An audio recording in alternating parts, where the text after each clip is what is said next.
country, we remain in strange and uncharted waters. We've never had a president of the United States stir up a violent attempt to block the transfer of power. I believe nearly 2 years later, this is still a time of reflection and reckoning. If we are to survive as a nation of laws and democracy, this can never happen again.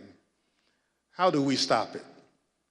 This committee will lay out a number of recommendations in its final report. But beyond any specific details and recommendations we present, there's one factor I believe is most important in preventing another January 6th, accountability. So today, beyond our findings, we will also show that evidence we've gathered points to further action beyond the power of this committee or the Congress to help ensure accountability under law. Accountability that can only be found in the criminal justice system. We have every confidence that the work of this committee will help provide a roadmap to justice, and that the agencies and institutions responsible for ensuring justice under the law will use the information we've provided to aid in their work. And for those of you who have followed this committee's work, I hope we've helped make clear that there's a broader kind of accountability. Accountability to all of you, the American people. The future of our democracy rests in your hands. It's up to the people of this country to decide who deserves the public trust, who will put fidelity to the Constitution and democracy above all else, who will abide by the rule of law, no matter the outcome. I'm grateful to the millions of you who followed this committee's work. I hope we lived up to our commitment to present the facts and let the facts speak for themselves. Let me say in closing, the women and men seated around me on this dais are public servants in the most genuine sense. They put aside politics and partisanship to ensure the success of this committee in providing answers to the American people. I especially want to thank and acknowledge our Vice Chair, who has become a true partner in this bipartisan effort, Ms. Cheney of Wyoming. And I also recognize her for any opening statement that she cared to offer. Thank you very much, Mr. Chairman, and thank you for your tremendous leadership of this committee. I know we all have benefited greatly from your wisdom and your wise counsel, so thank you very much. In April of 1861, when Abraham Lincoln issued the first call for volunteers for the Union Army, my great-great-grandfather, Samuel Fletcher Cheney, joined the 21st Ohio Volunteer Infantry. He fought through all 4 years of the Civil War, from Chickamauga to Stones River to Atlanta. He marched with his unit in the Grand Review of Troops up Pennsylvania Avenue in May of 1865, past a reviewing stand where President Johnson and General Grant were seated. Silas Canfield, the regimental historian of the 21st Ohio Volunteer Infantry, described the men in the unit this way. He said they had a just appreciation of the value and advantage of free government and the necessity of defending and maintaining it. And they enlisted, prepared to accept all the necessary labors, fatigues, exposures, dangers, and even death for the unity of our nation and the perpetuity of our institutions. I have found myself thinking often, especially since January 6th, of my great-great-grandfather and all those in every generation who have sacrificed so much for the unity of our nation and the perpetuity of our institutions. At the heart of our republic is the guarantee of the peaceful transfer of power. Members of Congress are reminded of this every day as we pass through the Capitol Rotunda. There, 8 magnificent paintings detail the earliest days of our republic. One, painted by John Trumbull, depicts the moment in 1793 when George Washington resigned his commission, handing control of the Continental Army back to Congress. Trumbull called this, quote, one of the highest moral lessons ever given the world. With this noble act, George Washington established the indispensable example of the peaceful transfer of power in our nation. Standing on the west front of the Capitol in 1981, President Ronald Reagan described it this way: the orderly transfer of authority as called for in the Constitution routinely takes place, as it has for almost 2 centuries, and few of us stop to think how unique we really are. In the eyes of many in the world, this every 4-year ceremony that we accept as normal is nothing less than a miracle. Every president in our history has defended this orderly transfer of authority, except one. January 6, 2021 was the first time one American president refused his constitutional duty to transfer power peacefully to the next. In our work over the last 18 months, the Select Committee has recognized our obligation to do everything we can to ensure this never happens again. At the beginning of our investigation, we understood that tens of millions of Americans had been persuaded by President Trump that the 2020 election was stolen by overwhelming fraud. And we also knew this was flatly false. We knew that dozens of state and federal judges had addressed and resolved all manner of allegations about the election. Our legal system functioned as it should, but our president would not accept the outcome. Among the most shameful of this committee's findings was that President Trump sat in the dining room off the Oval Office watching the violent riot at the Capitol on television. For hours, he would not issue a public statement instructing his supporters to disperse and leave the Capitol, despite urgent pleas from his White House staff and dozens of others to do so. Members of his family, his White House lawyers, virtually all those around him knew that this simple act was critical. For hours, he would not do it. During this time, law enforcement agents were attacked and seriously injured. The Capitol was invaded, the electoral count was halted, and the lives of those in the Capitol were put at risk. In addition to being unlawful, as described in our report, this was an utter moral failure and a clear dereliction of duty. Evidence of this can be seen in the testimony of President Trump's own White House counsel and several other White House witnesses. No man who would behave that way at that moment in time can ever serve in any position of authority in our nation again.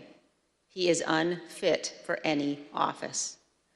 The committee recognizes that our work has only begun. It's only the initial step in addressing President Trump's effort to remain in office illegally.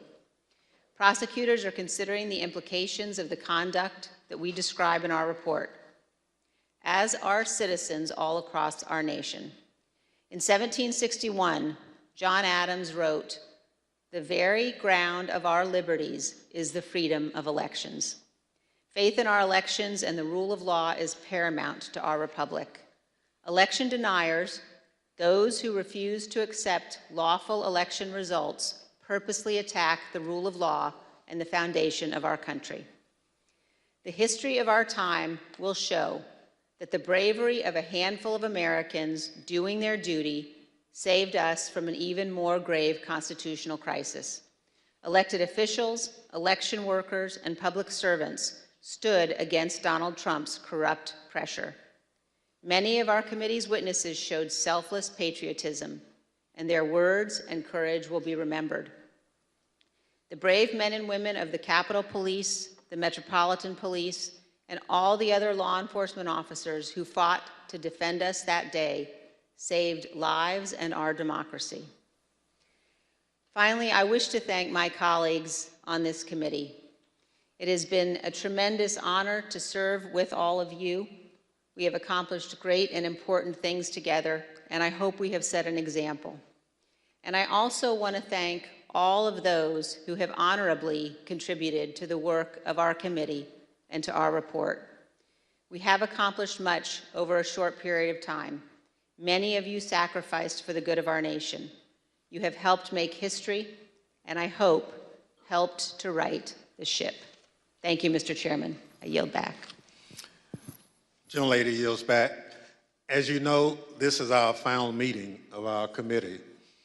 Over the course of the last year and a half, we presented evidence in 10 public hearings, testimony from our brave law enforcement officers, senior White House, and campaign officials, and many others. Today, we are prepared to share our final findings with you. But before we do so, it's important to remember what we've learned, and critically, exactly what happened at the United States Capitol on January 6th. Without objection, I include in the record a video presentation of some of the key evidence our investigation has uncovered.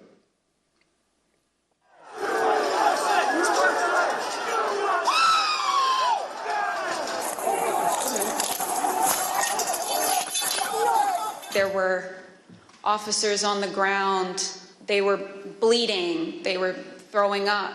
I mean, I saw friends with blood all over their faces. I was slipping in people's blood. As I was swarmed by a violent mob, they ripped off my badge. They grabbed and stripped me of my radio. They seized ammunition that was secured to my body. They began to beat me with their fists and with what felt like hard metal objects. The key thing to do is to claim victory. No, we won. Fuck you. Sorry, over. We won. Yeah. You're wrong. Fuck you. Right out of the box on election night, the president claimed that there was major fraud underway. I mean, this happened, as far as I could tell, before there was actually any potential of looking at evidence. I didn't think what was happening was necessarily honest or professional at that point in time. So that led to me stepping away. Generally discussed on that topic was whether the fraud, maladministration, abuse, or irregularities, if aggregated and read most favorably to the campaign, would that be outcome determinative? And I think everyone's assessment in the room, at least amongst the staff, Mark Short, myself, and Greg Jacob, was that it was not sufficient to be outcome determinative. I told him that I did believe, yes, that once those legal processes were run, if fraud had not been established, that had affected the outcome of the election, then unfortunately I believed that what had to be done was concede the outcome. What were the chances of President Trump winning the election? After that point? Yes. None. So what are we going to do here, folks? I only need 11,000 votes. Fellas, I need 11,000 votes. Give me a break. The numbers are the numbers. The numbers don't lie. We had many allegations, and we investigated every single one of them. Did one of them make a comment that they didn't have evidence, but they had a lot of theories? That was Mr. Giuliani. And what exactly did he say, and how that come up? My recollection, he said, we've got lots of theories, we just don't have the evidence. You're asking me to do something that's never been done in history, the history of the United States, and I'm going to put my state through that without sufficient proof? It's a tape earlier in the day of Ruby Freeman and Shay Freeman Moss and one other gentleman quite obviously, surreptitiously passing around USB ports as if they're vials of heroin or cocaine. In one of the videos we just watched, Mr. Giuliani accused you and your mother of passing some sort of USB drive to each other. What was your mom actually handing you on that video? A ginger mint. Do you know how it feels to have the President of the United States to target you? The President of the United States is supposed to represent every American, not to target one. I made it clear I did not agree with the idea of saying the election was stolen and putting out this stuff, which I told the president was bullshit. He wanted to talk about that he thought the election had been stolen or was corrupt, and that there was widespread fraud. And I had told him that our reviews had not shown that to be the case. And I said something to the effect of, sir, we've done dozens of investigations, hundreds of interviews. The major allegations are not supported by the evidence developed. Well, my first thought was, this is a terrible idea. Jeff Clark cannot be installed as acting Attorney General of the United States. You ultimately told us that you described this meeting as not this meeting, the Georgia letter that was proposed as an effing murder-suicide pact. Do you remember using the term murder-suicide pact? Yes.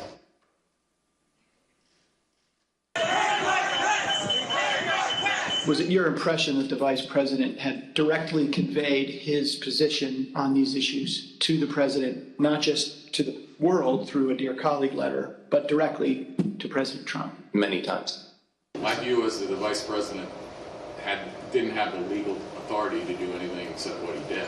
And I said, hold on a second, I want to understand what you're saying. You're saying that you believe the Vice President, acting as President of the Senate, can be the sole decision maker as to, under your theory, who becomes the next President of the United States? And you said yes. And I said, are you out of your effing mind?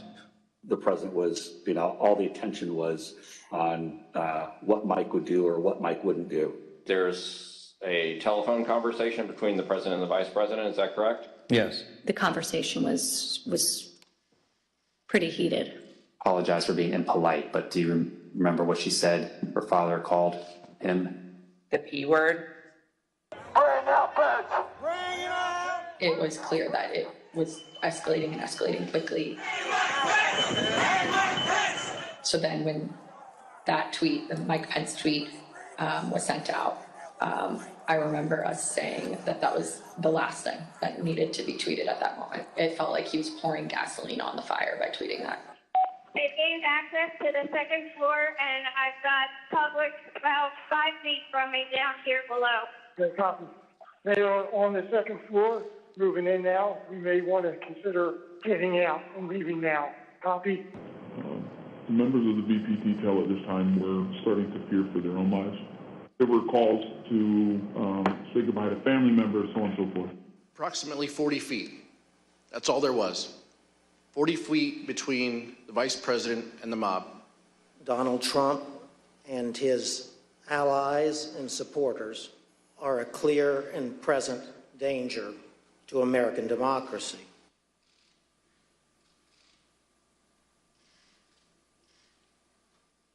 We got derogatory information from OSINT suggesting that some very, very violent individuals were organizing to come to D.C. As Mr. Giuliani and I were walking to his vehicles that evening, he looked at me and said something to the effect of, Cass, are you excited for the 6th? It's going to be a great day. I remember looking at him saying, Rudy, could you explain what's happening on the 6th? He had responded something to the effect of, we're going to the Capitol. It's going to be great. The president's going to be there. He's going to look powerful. He personally asked for us to come to D.C. that day. And I thought, for everything he's done for us, if this is the only thing he's going to ask of me, I'll do it. Well, basically, the president, got everybody riled up, told everybody to head on down. So we basically were just following what he said.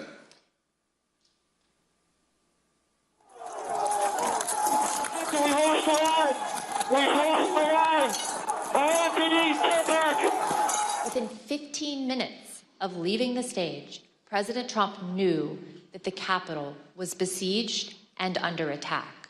So are you aware of any phone call by the President of the United States to the Secretary of Defense that day? Not that I'm aware of, no. Are you aware of any phone call by the President of the United States to the Attorney General of the United States that day? No. Are you aware of any phone call by the President of the United States to the Secretary of Homeland Security that day? I'm not aware of that, no. Did you ever hear the President No. ask for the National Guard? Did you ever hear the President ask for law enforcement response? No. You got an assault going on the Capitol of the United States of America. And there's nothing. No call, nothing, zero. I remember Pat saying something to the effect of, Mark, we need to do something more. They're literally calling for the vice president to be effing hung. And Mark had responded something to the effect of, you heard him, Pat, he thinks Mike deserves it, he doesn't think they're doing anything wrong. You on the staff did not want people to leave the Capitol. On the staff? In the White House. I can't think of anybody, you know, on that day who didn't want people to get out of the Capitol once particularly once the violence started. No. I mean,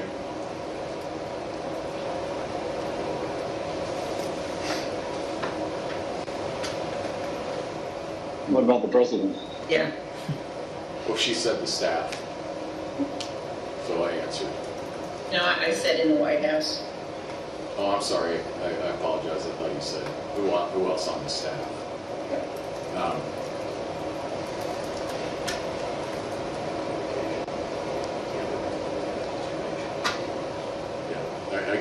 I can't reveal communications, but obviously I think, you know,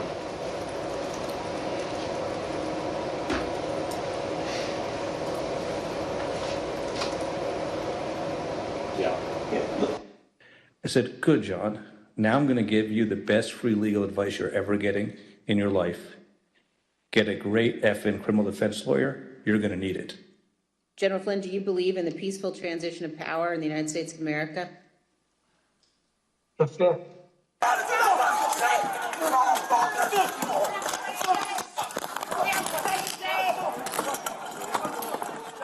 Another officer unconscious. The turret. What turret?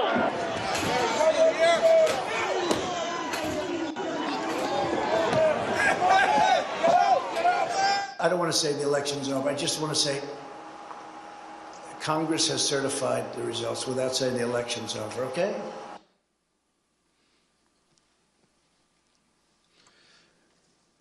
The chair now recognizes the gentlewoman from California, Ms. Lofgren, for an opening statement. Thank you, Mr. Chairman.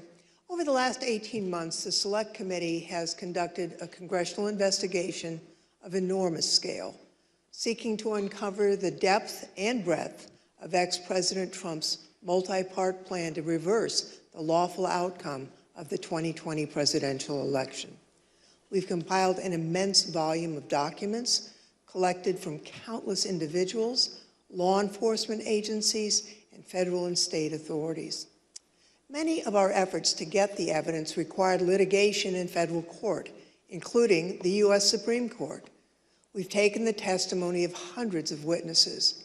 Now, while we couldn't show them all during the hearings, we focused on those who were most central, including our ex-president's White House aides, his senior Department of Justice officials, and senior members of his campaign.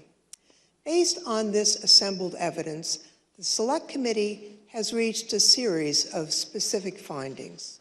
Now, many of these findings pertain to what has been called the big lie, the enormous effort led by ex-President Trump to spread baseless accusations and misinformation in an attempt to falsely convince tens of millions of Americans that the election had been stolen from him. Beginning even before the election and continuing through January 6th and thereafter, Donald Trump purposely disseminated false allegations of fraud in order to aid his effort to overturn the 2020 election. Ex-President Trump's decision to declare victory falsely on election night wasn't a spontaneous decision. It was premeditated. The committee has evidence that ex-President Trump planned to declare victory and unlawfully to call for the vote counting to stop, and that he told numerous allies about his intent in the weeks before the election. The committee found that Mr. Trump raised hundreds of millions of dollars with false representations made to his online donors. The proceeds from his fundraising, we have learned, have been used in ways that we believe are concerning. In particular, the committee has learned that some of those funds were used to hire lawyers. We've also obtained evidence of efforts to provide or offer employment to witnesses. For example, one lawyer told a witness the witness could, in certain circumstances, tell the committee that she didn't recall facts when she actually did recall them. That lawyer also did not disclose who was paying for the lawyer's representation, despite questions from the client seeking that information. He told her, quote, "We're not telling people where funding is coming from right now." We've learned that a client was offered potential employment that would make her, quote, "financially very comfortable" as the date of her testimony approached by entities that were apparently linked to Donald Trump and his associates. These offers were withdrawn or didn't materialize as reports of the content of her testimony circulated. The witness believed this was an effort to affect her testimony, and we are concerned that these efforts may have been a strategy to prevent the committee from finding the truth. Throughout the post-election period, ex-President Trump was told repeatedly by his campaign advisors, government officials, and others there was no evidence to support his claims of election fraud. Even since our last hearing, the Select Committee has obtained testimony from new witnesses who've come forward to tell us about their conversations with ex-President Trump on this topic. Here is one of his senior advisors, Hope Hicks. Seeing evidence of fraud on a scale that would have impacted the outcome of the election, and I was becoming increasingly concerned that we were damaging his legacy. What did the president say in response to what you just described? He said something along the lines of, nobody will care about my legacy if I lose. So that won't matter. The only thing that matters is winning. Despite all that, he continued to purposely and maliciously make false claims, sometimes within a day of being told that a particular claim was false and unsupported by the evidence. By the time the Electoral College met to cast its votes on December 14, 2020, a number of President Trump's senior staff, cabinet officials, and members of his family were urging him to facilitate a peaceful transition to the incoming administration. He disregarded their advice, and he continued to claim publicly that the election had been stolen from him. Numerous state and federal courts evaluated and rejected the Trump campaign's claims of voter fraud, including 11 judges appointed by ex-President Trump himself. Many of these courts issued scathing opinions, criticizing the lack of evidence that ex-President Trump and his allies had advanced to support their claims. Numerous individuals associated with these efforts have since acknowledged that they were unable to find sufficient evidence of fraud to affect the election results, including in testimony to this Select Committee. Still, ex-President Trump repeated those false claims and tried to convince his supporters the election was stolen. This was an attempt to justify overturning the lawful election results. Donald Trump knowingly and corruptly repeated election fraud lies, which incited his supporters to violence on January 6th. He continues to repeat his meritless claim that the election was stolen even today and continues to erode our most cherished and shared belief in free and fair elections. Mr. Chairman, I yield back. Gentlewoman yields back. The chair recognizes the gentleman from California, Mr. Schiff, for an opening statement. Thank you, Mr. Chairman. Building on his constant repetition of the big lie, President Trump engaged in an unprecedented effort to obstruct the joint session on January 6th, the proceeding where his electoral loss would be certified by Congress. This effort began in part in the states, which hold, count, and ultimately determine the winners of presidential elections. Many state officials were targeted by President Trump and his campaign. The local election workers he accused baselessly of election fraud, the state officials he pressured to stop the count or to find votes that didn't exist, and the state legislative officials he urged to disregard the popular will of the voters and their oath of office in order to name him the winner instead.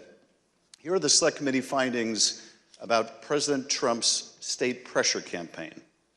President Trump and his enablers repeatedly pressured state officials to take action to overturn the results of the election. The most dramatic example of this campaign of coercion was the president's January 2nd, 2021 call to Georgia Secretary of State Brad Raffensperger, in which the president urged the secretary to find 11,780 votes he needed to change the outcome in that state. During that call, President Trump again repeated conspiracy theories about the election that his own appointees at the Department of Justice had already debunked. Trump also made what Secretary Raffensperger apparently considered a threat, accurately considered a threat, suggesting that Raffensperger and his attorney, that they could be subject to criminal prosecution if they didn't follow through with his demands. Then, in repeated telephone calls and in-person meetings, Donald Trump pressured state elections officials and state legislators to alter official election results. But courageous public servants, including Republicans like Rusty Bowers, held firm and refused to put Donald Trump over their oath to the Constitution. When Donald Trump's pressure campaign did not achieve the results he wanted, he oversaw an effort to obtain and transmit false Electoral College ballots to Congress and the National Archives.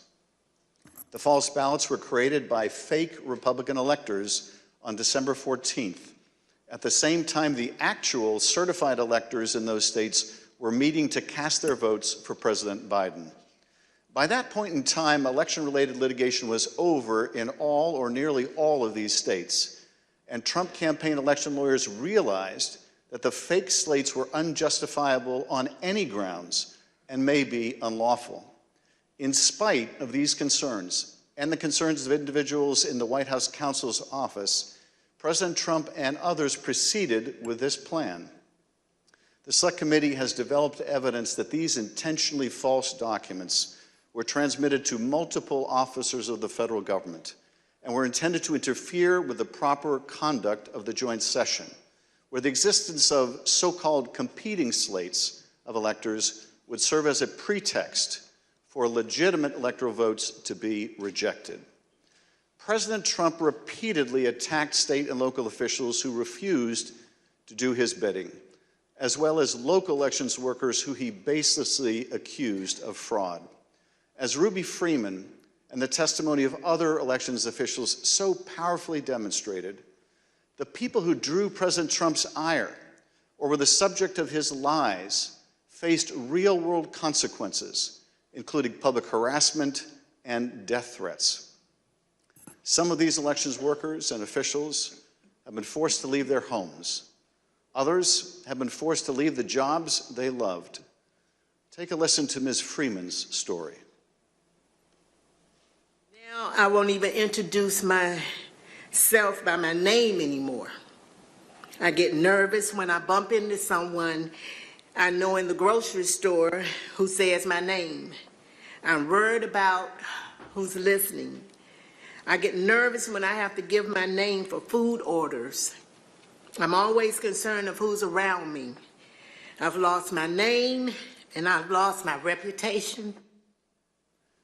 The treatment of Ms. Freeman and her daughter Shay Moss and so many others around the country was callous, inhuman, inexcusable, and dangerous.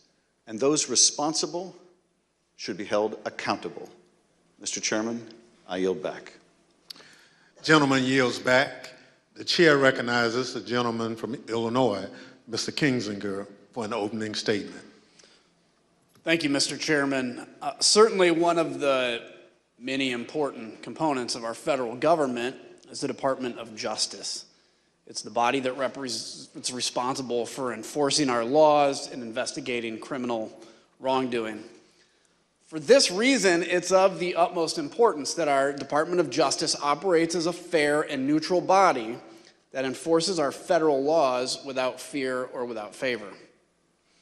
It is this critical function that President Trump sought to corrupt, as he sought to use the Department of Justice to investigate and prosecute purported election fraud and to help him convince the public that the election was stolen. The Select Committee has made the following findings with respect to the Department of Justice.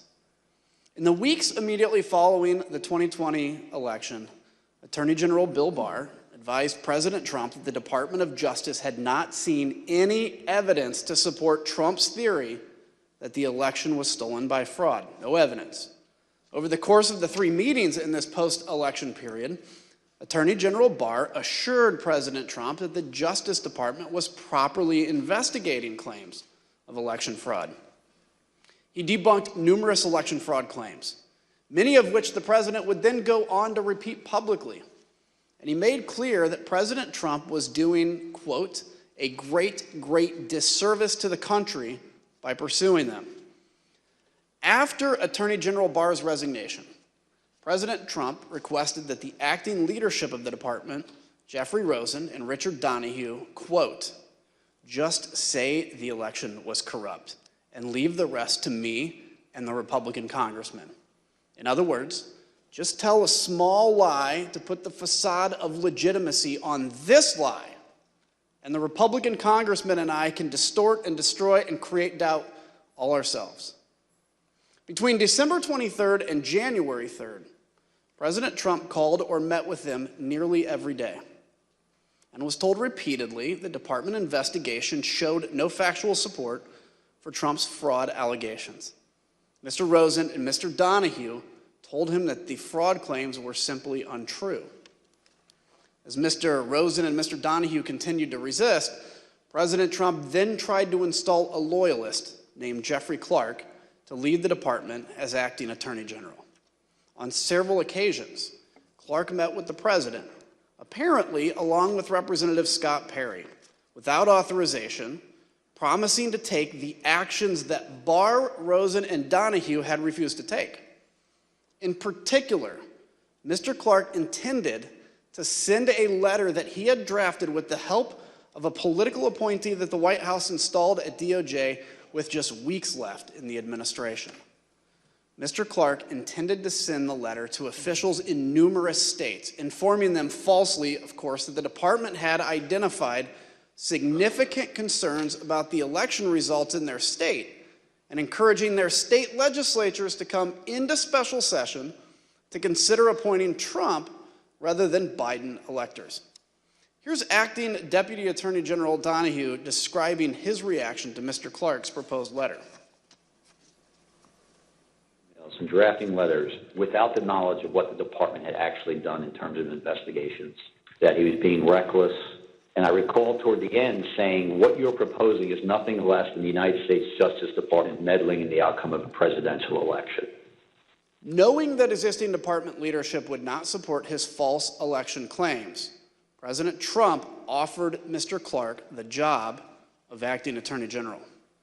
In a dramatic January 3rd meeting in the Oval Office, Rosen, Donahue, White House counsel Pat Cipollone, and White House lawyer Eric Hirschman strongly objected to the appointment of Jeffrey Clark as acting Attorney General.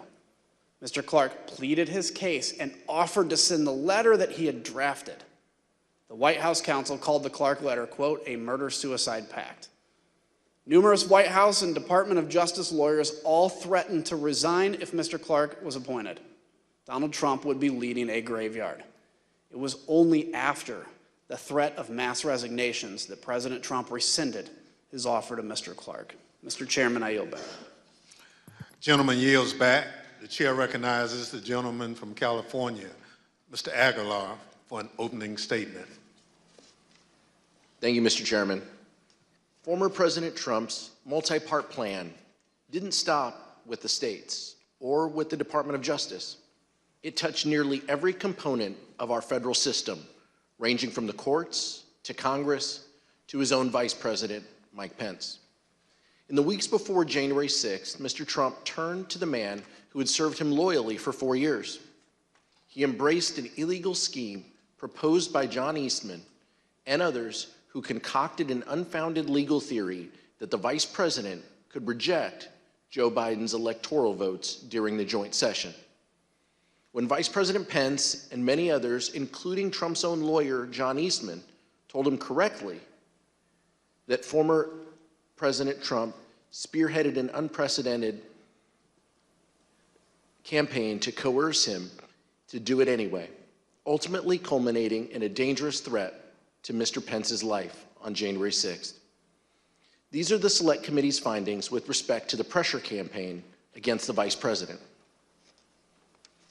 John Eastman admitted in advance of the 2020 election that Mike Pence could not lawfully refuse to count official electoral votes. But he nevertheless devised a meritless proposal that deployed a combination of bogus election fraud claims and the fake electoral ballots to say that Mike Pence, presiding over the joint session, could reject legitimate electoral votes for President-elect Biden. But still, President Trump accepted and repeated Eastman's theory and used it to pressure the vice president to take unlawful action. In multiple heated conversations, President Trump directly pressured Vice President Pence to adopt the Eastman theory and either reject the electors or send them back to the state legislatures. The vice president consistently resisted and repeatedly told the president that he did not possess the authority to do what President Trump directed. This culminated in an angry phone call on the morning of January 6th between President Trump and Vice President Pence, during which the former president repeatedly berated Mr. Pence by cursing and leveling threats. White House staffer Nick Luna was one of the many witnesses who heard the call as it happened. Take a listen at Mr. Luna's testimony. Did you hear any part of the phone call, even if just the end that the president was speaking from? I did, yes. All right, and what'd you hear? So as I was dropping off the note, my memory, I remember hearing the word wimp. Either he called him a wimp. I don't remember if he said, "You are a wimp, you'll be a wimp." Wimp is the word I remember. Something to the effect, this is, the wording's wrong. I made the wrong decision 4 or 5 years ago. In the face of the vice president's resistance, the former president and others exerted both private and public pressure to change his mind. In his speech on the Ellipse on the afternoon of January 6th, former President Trump told the crowd that Vice President Pence needed the courage to do what he has to do. Once the riot began, President Trump deliberately chose to issue a tweet attacking Mr. Pence, knowing that the crowd had already grown violent. Almost immediately thereafter, the crowd around the Capitol surged, and between 2:30 and 2:35 p.m., the Metropolitan Police line on the west front of the Capitol broke. This was the first time in MPD history that a line like this had broken. Rioters at the Capitol were heard chanting, "Hang Mike Pence," through the afternoon. As a result of this unrest, Vice President Pence was forced to flee to a secure location where he actively coordinated with law enforcement and other governmental officials to address the ongoing violence. Mr. Chairman, I yield back. Gentleman yields back. The chair recognizes the gentlewoman from Florida, Ms. Murphy, for an opening statement. Thank you, Mr. Chairman. Ultimately, President Trump did not succeed in bending state and federal officials to his will. At every turn, state officials, the Department of Justice, Mike Pence, and many others stood up for the rule of law and resisted the president's wishes. In that way, our American institutions held after the 2020 election. But that did not stop President Trump. Instead, he turned to his supporters, those who believed his lies about a stolen election. He summoned a crowd to the nation's capital on January 6, hoping that they would pressure Congress to do what he could not do on his own. The Select Committee has made the following findings on this issue. 2 years ago today, in the early morning hours of December 19th, Donald Trump sent a tweet urging his supporters to travel to Washington for a protest on January 6. "Be there, we'll be wild," he tweeted. Between December 19th and January 6th, the president repeatedly encouraged his supporters to come to Washington. The president's December 19th tweet galvanized domestic violent extremists, including members of the Oath Keepers, the Proud Boys, and organized militia groups. These individuals began organizing to come to the Capitol in large numbers with the specific intent to use violence to disrupt the certification of the election during the joint session. Prior to January 6th, the FBI, Secret Service, U.S. Capitol Police, D.C. government, and other law enforcement agencies gathered substantial evidence suggesting the risk of violence at the Capitol during the joint session. These included warnings like the following. Their plan is to literally kill people. Please take this tip seriously and investigate further. President Trump supporters have proposed a movement to occupy Capitol Hill. Alert regarding the VP being a dead man walking if he doesn't do the right thing. I saw several other alerts saying they will storm the Capitol if he doesn't do the right thing. In the days leading up to January 6th, President Trump's advisors explicitly told him that he should encourage his supporters to be peaceful that day, but he refused. One witness, Hope Hicks, provided the committee with records of her text messages on January 6th. In one exchange with another staffer, he texted her, "Hey, I know you're seeing this, but he," referring to President Trump, "really should tweet something about being nonviolent." "I'm not there," Hicks replied.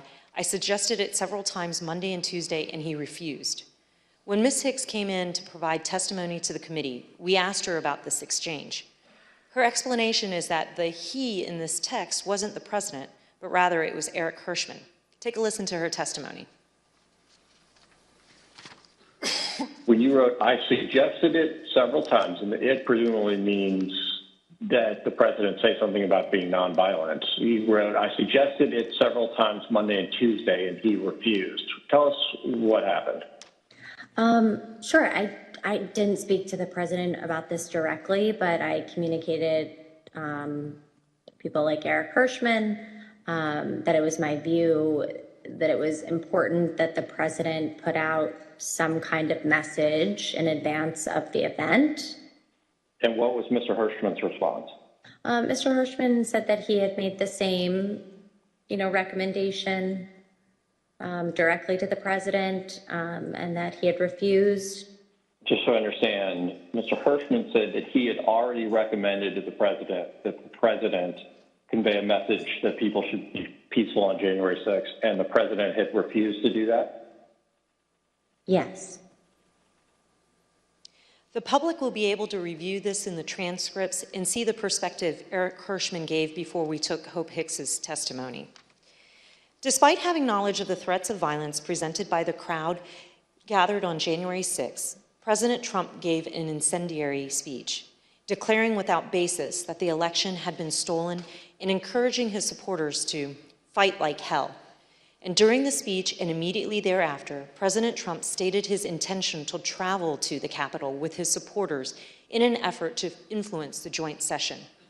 The Select Committee has developed evidence indicating that President Trump did, in fact, intend to go to the Capitol on the afternoon of January 6th, and that he repeatedly expressed that intention during the afternoon and in the days prior. Mr. Chairman, I yield back. Gentlewoman yields back. The chair recognizes the gentlewoman from Virginia, Mrs. Luria, for an opening statement. Thank you, Mr. Chairman. All of President Trump's efforts came to a head on the afternoon of January 6th.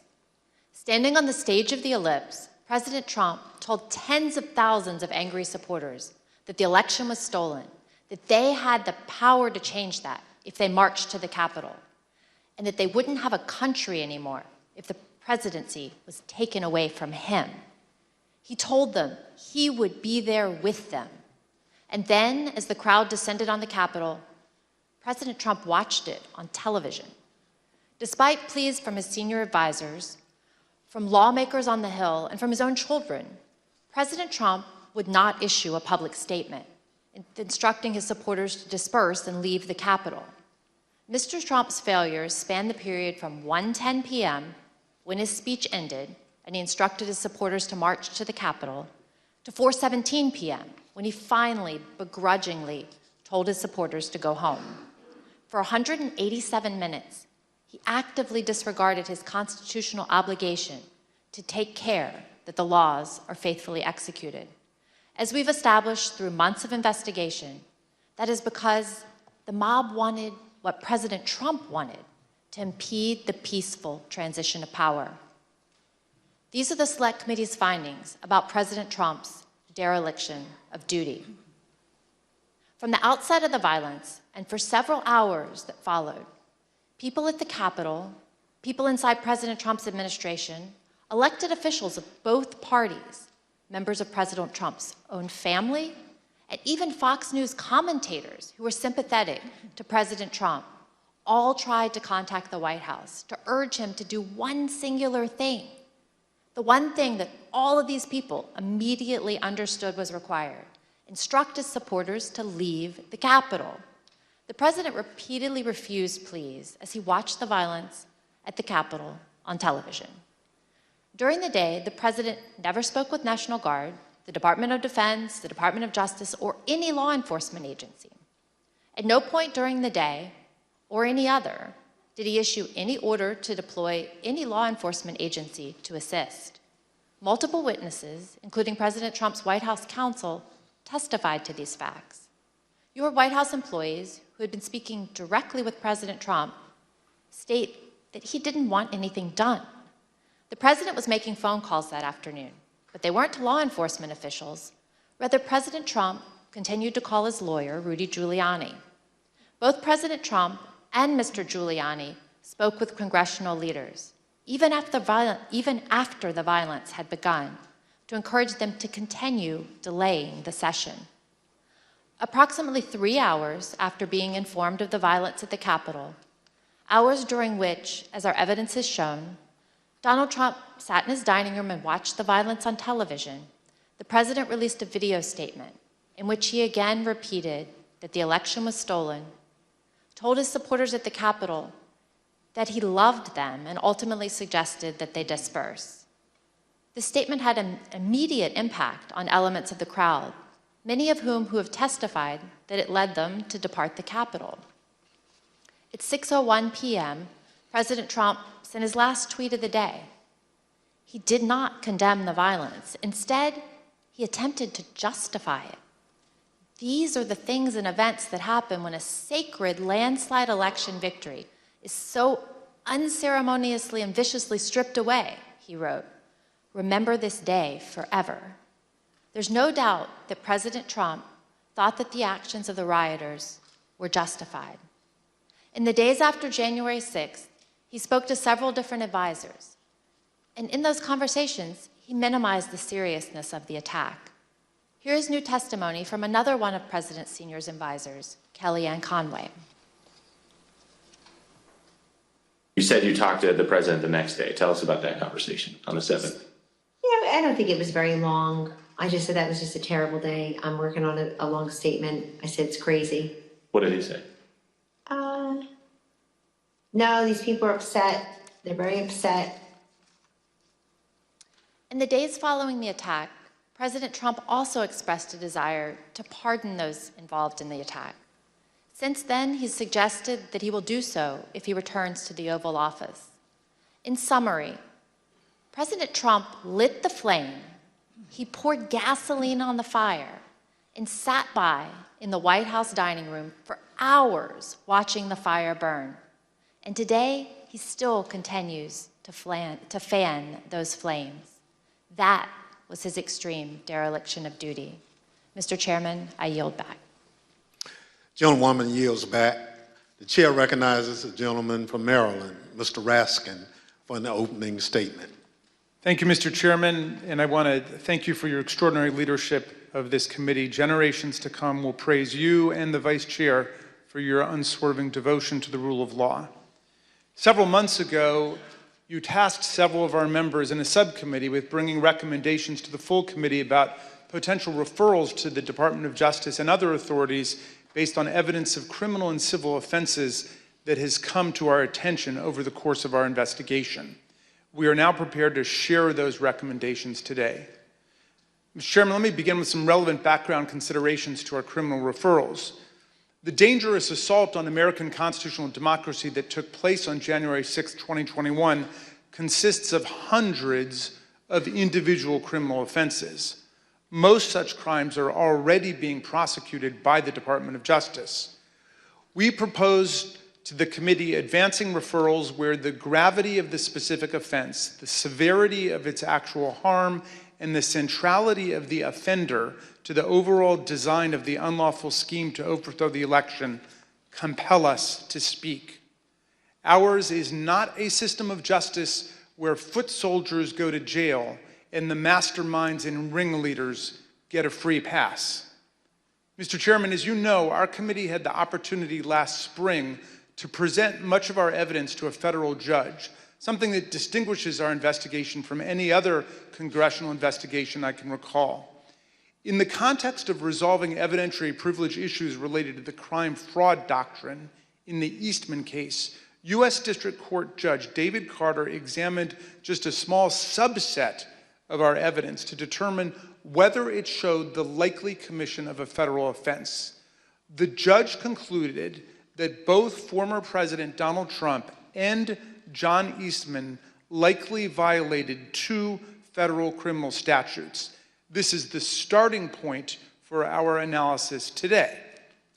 The first criminal statute we invoke for referral, therefore, is Title 18, Section 1512C, which makes it unlawful for anyone to corruptly obstruct, influence, or impede any official proceeding of the United States government. We believe that the evidence described by my colleagues today and assembled throughout our hearings warrants a criminal referral of former President Donald J. Trump, John Eastman, and others for violations of this statute. The whole purpose and obvious effect of Trump's scheme were to obstruct, influence, and impede this official proceeding, the central moment for the lawful transfer of power in the United States. Second, we believe that there is more than sufficient evidence to refer former President Donald J. Trump, John Eastman, and others for violating Title 18, Section 371. This statute makes it a crime to conspire to defraud the United States. In other words, to make an agreement to impair, obstruct, or defeat the lawful functions of the United States government by deceitful or dishonest means. Former President Trump did not engage in a plan to defraud the United States acting alone. He entered into agreements, formal and informal, with several other individuals who assisted him with his criminal objectives. Our report describes in detail the actions of numerous co-conspirators who agreed with and participated in Trump's plan to impair, obstruct, and defeat the certification of President Biden's electoral victory. That said, the subcommittee does not attempt to determine all of the potential participants in this conspiracy, as our understanding of the role of many individuals may be incomplete even today because they refuse to answer our questions. We trust that the Department of Justice will be able to form a far more complete picture through its own investigation. Third, we make a referral based on Title 18, Section 1001, which makes it unlawful to knowingly and willfully make materially false statements to the federal government. The evidence clearly suggests that President Trump conspired with others to submit slates of fake electors to Congress and the National Archives. We believe that this evidence we set forth in our report is more than sufficient for a criminal referral of former President Donald J. Trump and others in connection with this offense. As before, we don't try to determine all of the participants in this conspiracy, many of whom refuse to answer our questions while under oath. We trust that the Department of Justice will be able to form a more complete picture through its own investigation. The fourth and final statute we invoke for referral is Title 18, Section 2383. The statute applies to anyone who incites, assists, or engages in insurrection against the United States of America, and anyone who gives aid or comfort to an insurrection.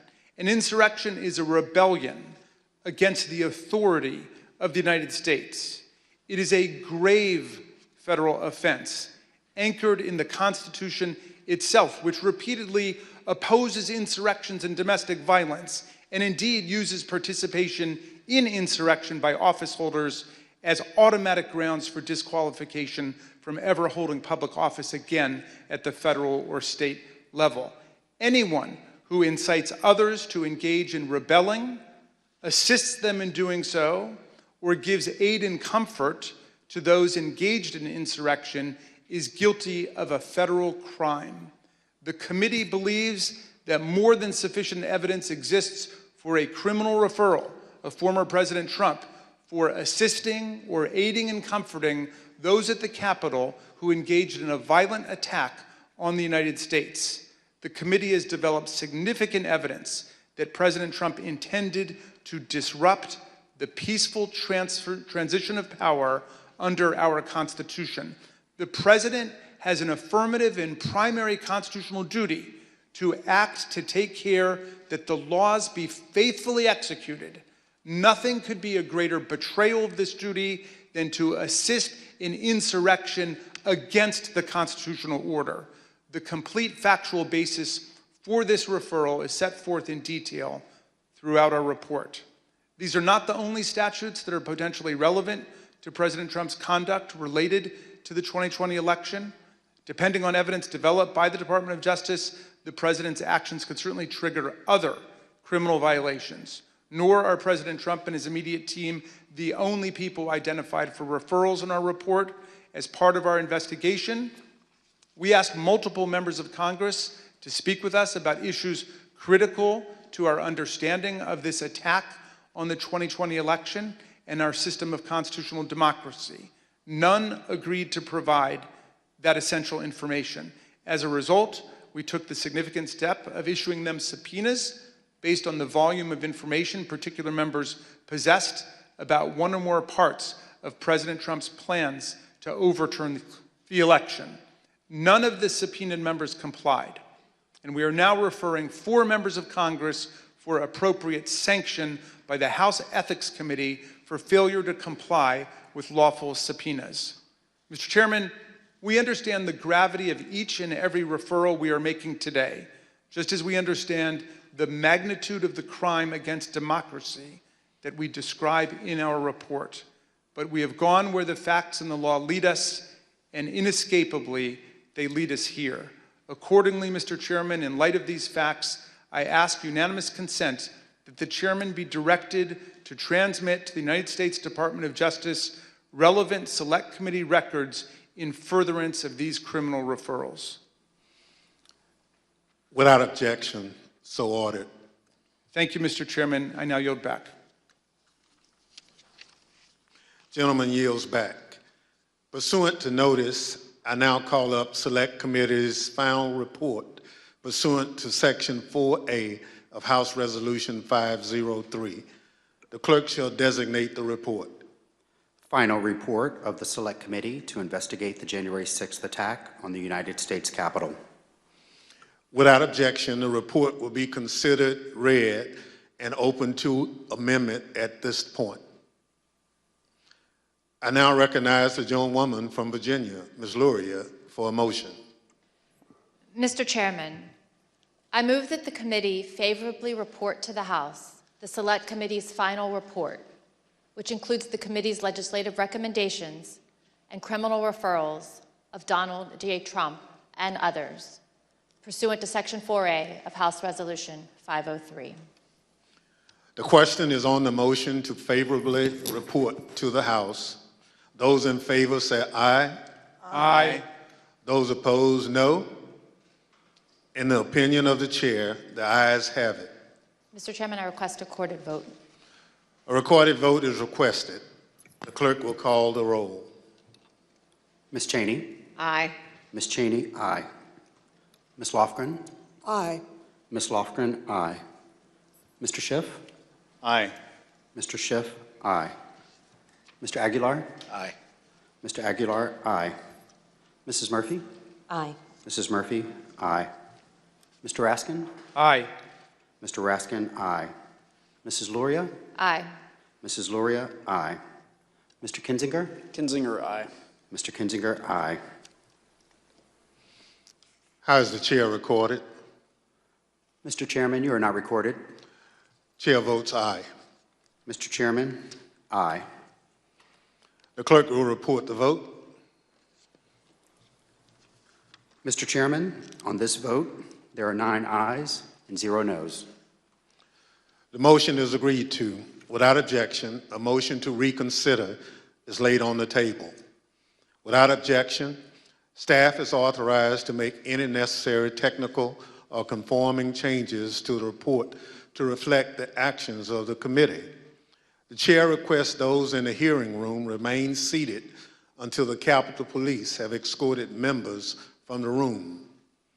There being no further business, without objection, the Select Committee stands adjourned.